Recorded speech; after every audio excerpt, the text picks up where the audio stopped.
Hello నమస్తే guys, ఇప్పుడే నాకు ఇన్ఫర్మేషన్ వచ్చింది. పెట్రోల్ బంక్ నుండి ఒక ట్రక్ వస్తుంది. దాన్ని డ్రైవర్ వదిలేసి వాడు జిఎఫ్తో లేచిపోయాడంట. ఎక్కడి నుండి వస్తారా మీరంతా? నా ట్రక్ ఎందుకు ఇక్కడ వదిలేసిపోయాడు? దొంగ నా కొడుకు. అందుకే వాడిని పట్టుకోవడానికి పోలీసులు వస్తున్నారు. నా ప్రాపర్టీ పోతే ఖరాబ్ చేసిపోయాడు దొంగ నా కొడుకు. ఓ షెట్, ట్రైన్ అయితే వచ్చేసింది. గుద్దేశాడు.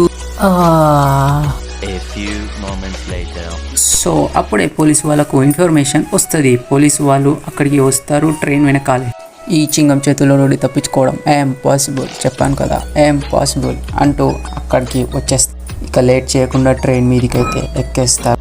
అయ్యమ్మా, నీ వల్ల ట్రక్ ఓనర్ చచ్చిపోయాడు. దాంతో ఇండియాలో ఫ్యూల్ ప్రాబ్లం వచ్చింది. ట్రైన్ ఆపరా చెత్తన కొడుక, లేకపోతే తిను దెబ్బ తిను. ఇదిగో తీసుకో. ఏంట్రా ఇది పలగట్లేదు? గంతం కాల్చి చూస్తా. ఇగురా చచ్చిపోరా. అరే కాల్తలేదేంటి? ఇంకోసారి ఓకే చచ్చి